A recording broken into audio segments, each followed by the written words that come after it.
demandons donc l'effectivité de l'engagement du MEN à élaborer et mettre en œuvre le plan quinquennal de résorption du déficit d'enseignants, c'est d'enseignants et non d'enseignement, d'enseignants, déficit d'enseignants, dans tous les cycles d'inspecteurs de l'éducation et de table-banc. C'est un engagement qu'il a déjà pris. La réalisation de progrès tangibles dans le plan d'éradication des abris provisoires.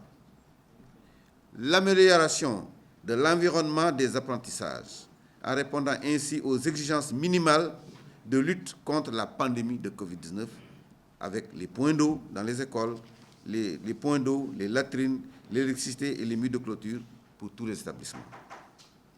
La finition des chantiers d'infrastructures pédagogiques et sociales pour toutes les universités publiques. Celles-ci sont en souffrance depuis 5 à 10 ans. C'est un scandale intolérable.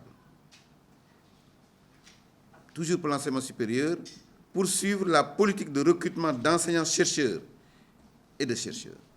Et à cet égard, nous saluons et nous nous félicitons du recrutement de 400 enseignants-chercheurs dans le courant de 2020-2021.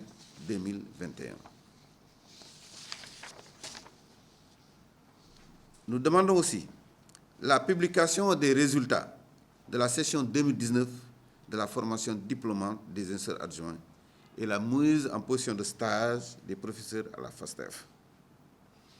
La formation à la FASTEF, en présentiel ou en distanciel, des sortants des CRFPE devenus chargés de cours dans les cycles moyens et secondaires. L'ouverture des perspectives de promotion dans la carrière des METP, c'est-à-dire les maîtres d'enseignement technique des maîtres d'enseignement technique professionnel et d'autres corps de la formation professionnelle. L'augmentation des indemnités de correction et de surveillance aux examens scolaires pour les instituteurs. L'ouverture de négociations sérieuses sur le statut scandaleux des agents décisionnaires de la fonction publique. L'application de mesures fortes au ministère de la fonction publique, de l'Éducation nationale et de la formation professionnelle technique pour la fin définitive des lenteurs administratives. De même, nous demandons l'accélération du rythme de paiement des rappels d'intégration, l'arrêt de leur surimposition et la restitution des montants prélevés de façon indue sur ces rappels. Nous demandons aussi la diligence dans la matérialisation du processus de reversement des MEPS dans le corps des PCMG.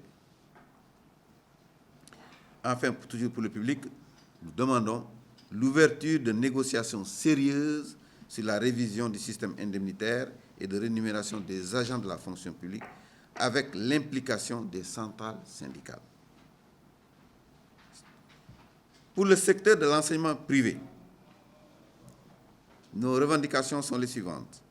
La prise de mesures fortes pour l'application correcte de la convention collective de l'enseignement privé par tous les déclarants responsables.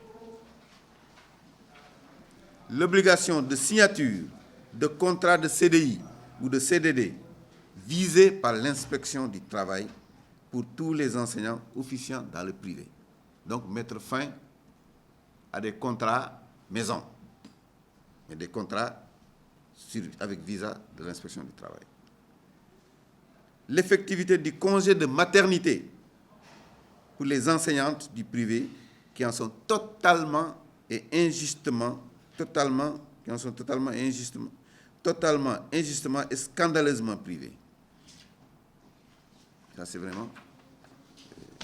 la généralisation et l'augmentation de l'indemnité de logement aux enseignants titulaires de CDI dans le privé laïque. L'ouverture des concours professionnels aux enseignants du privé titulaires de diplômes académiques et professionnels.